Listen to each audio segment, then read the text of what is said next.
a truth that already knows. Friends, let's stop playing. Don't you hate when one starts like that?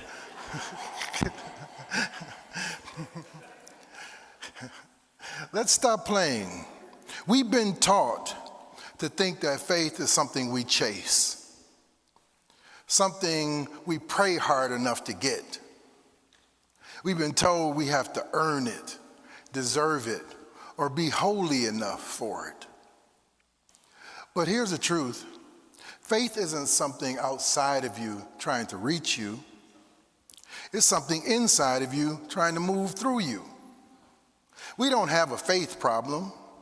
We have a separation problem, a noise problem, a doubt problem, a delay problem. Because faith doesn't need building, it needs uncovering. You don't need more faith.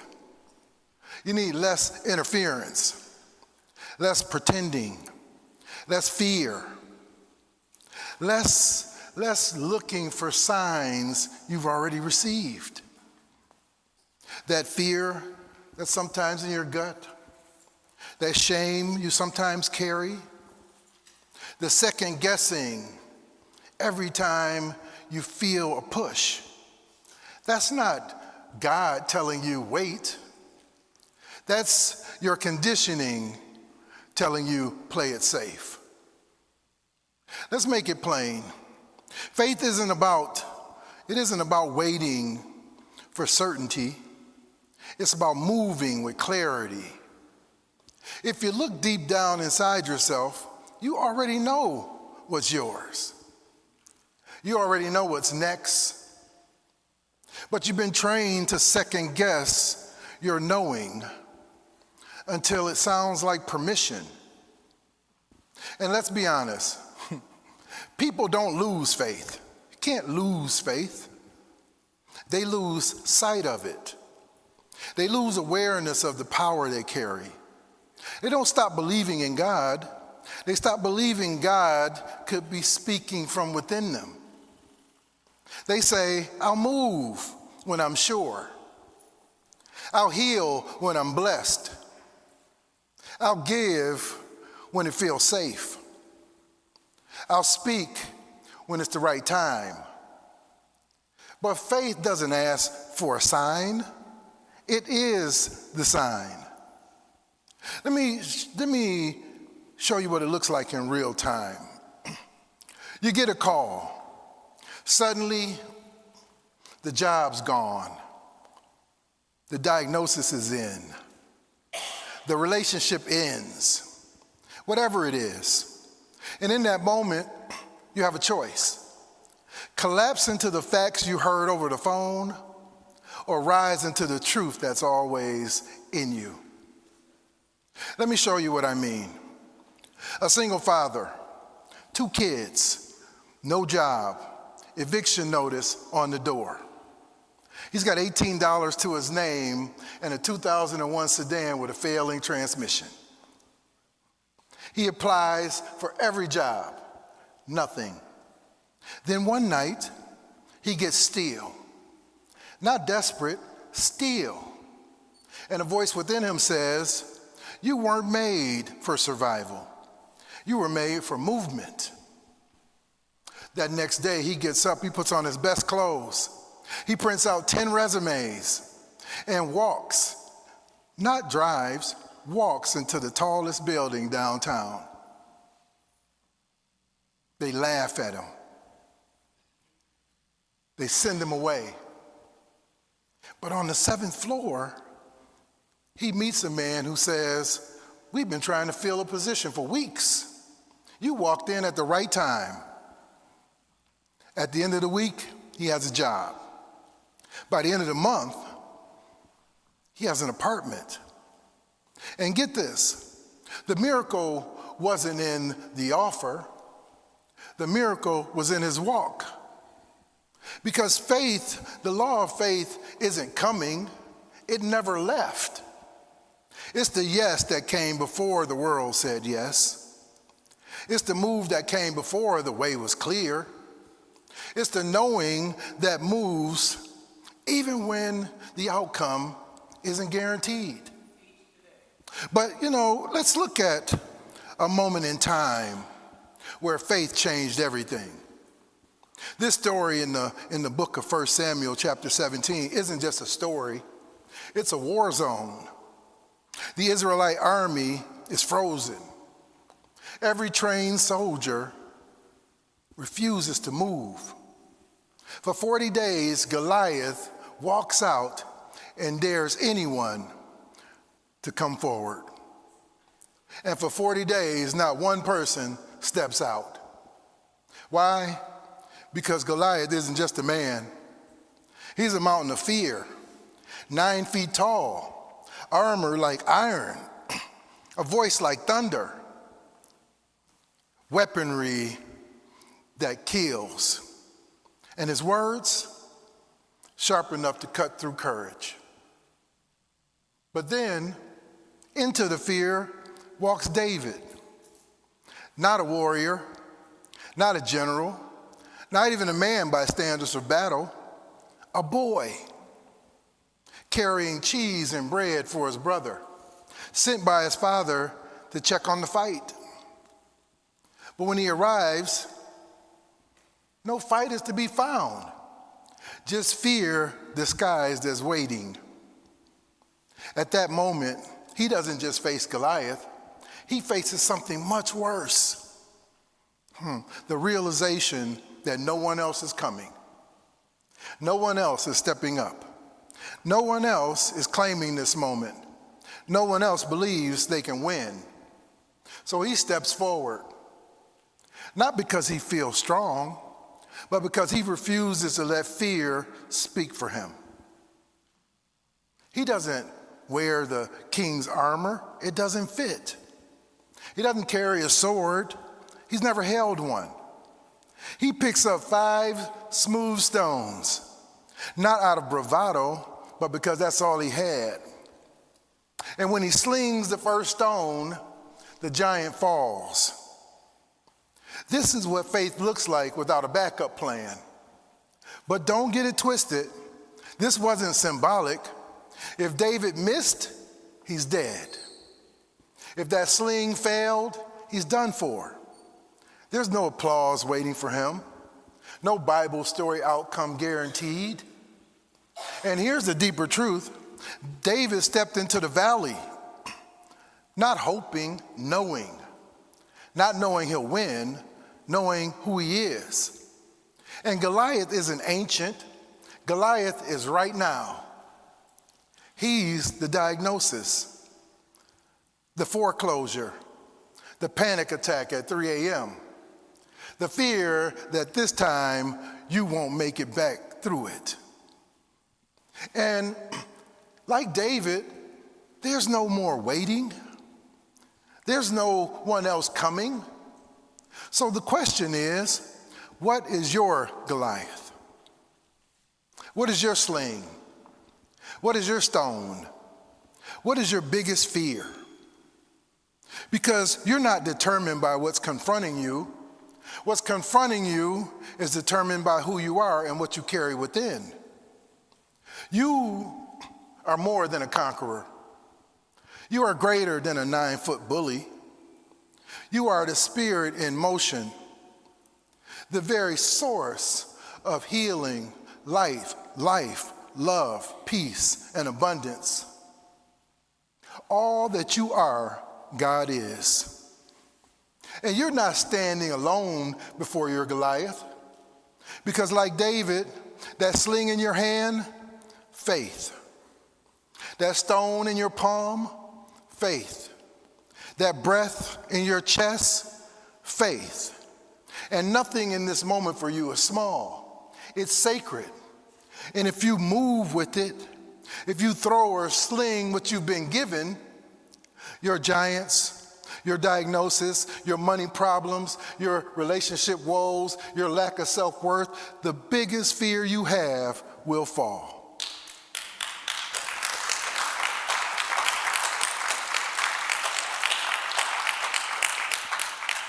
You see, David didn't defeat Goliath because he was stronger. He won because the law of faith moved through him the moment he acted. That's how this works for you. Faith isn't a feeling you wait for.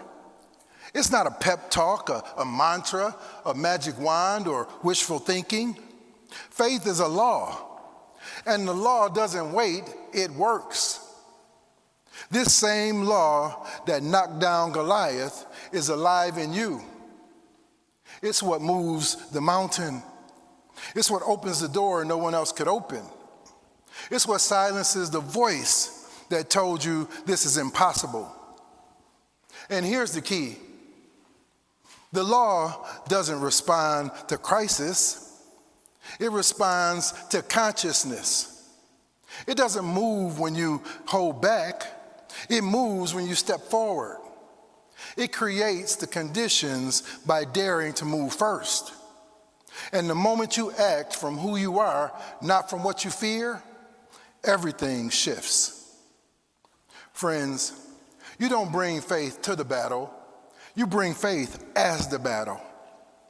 Because the law of faith, it isn't activated when it's convenient. It activates when you stop shrinking, when you stop reasoning, when you stop praying for signs, when you stop looking for answers. You already have the sling. You already have the stone. You already have the knowing. Now move. Not because it's easy, not because it's guaranteed. Move because the law doesn't follow fear, it follows you. And here's the whole truth. Sadly, you weren't taught to trust yourself. You were trained to delay. You were trained to delay, to second guess your inner knowing, to spiritualize your hesitation and call it discernment, to call your fear wisdom, to call your avoidance God's will, to call your shame safe. But that all ends now. Because if faith is the law and God is the source and you are the expression, then every second you don't move is a second you are out of integrity with your own soul.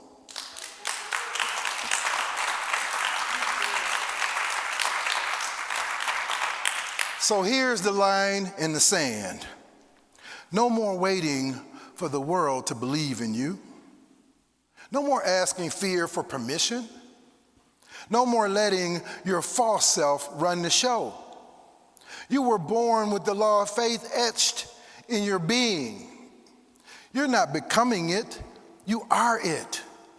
And from this moment on, you must move as one who is already whole. Speak as one who is already accepted. Live as one who has nothing to prove. Give as one who has already received. And like David, stand as one who has already succeeded. Because the law of faith isn't waiting. It isn't waiting for another sign. It's waiting for your yes, for you to step forward, for you to move. So move with what you've got. Move with what you know. Move with your sling, your stone, your soul. And the giant, it won't just fall, it will never rise again. I believe you can. Are you willing to do this with me today? Yes. Are you willing to do this with me today? Yes. Thank you all, and God bless you. Thank you. Thank you. Thank you.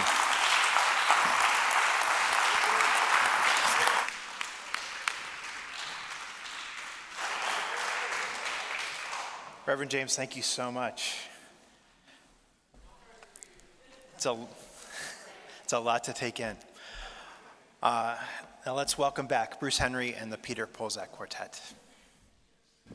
That was an epic message. Thank you, Rev.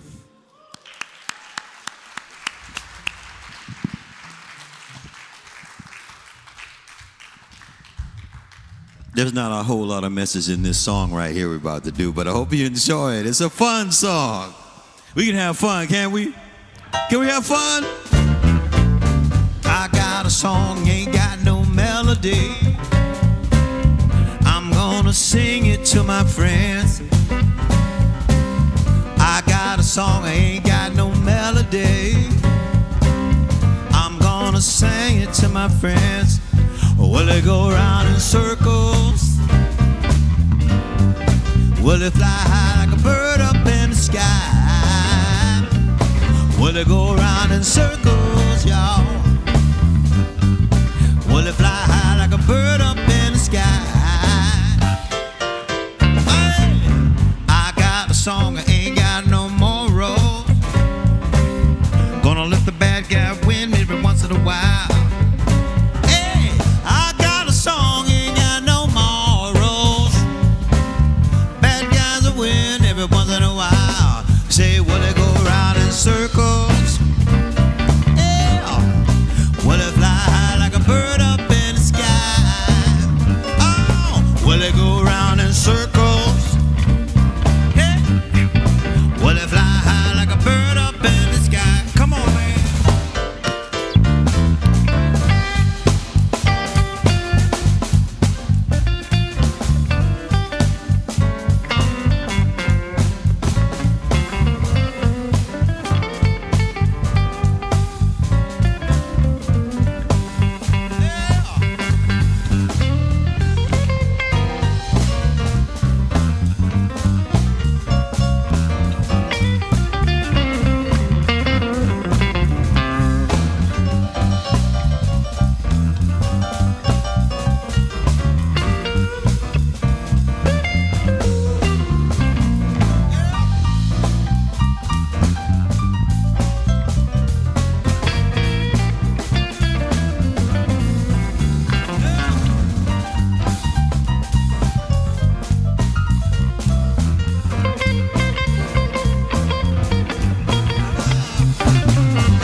The music move me around. Hey, will it go round in circles?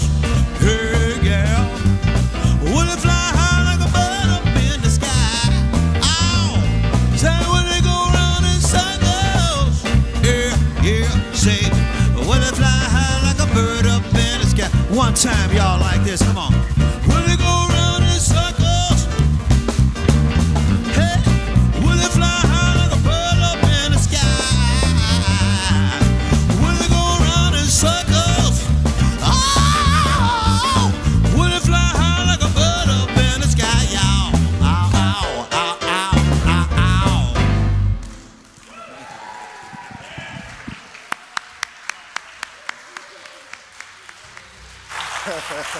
Bruce Henry, everyone, the Peter Pozak Quartet. I kind of feel like there was a message in that song, don't you? Let's give Bruce another hand. So we come to that time in our service where we open our hearts to give, and this is a time for us to come forth sowing seeds of faith and love so we may reap the light and love of spirit. I'm going to ask you to pull out your tithe, your offering, your gifts, and send energy from your heart into that gift. If you're joining us online, get into this moment of faith, this moment of sharing and prosperity. And when you're ready, we are going to say our offertory blessing with energy. Ready?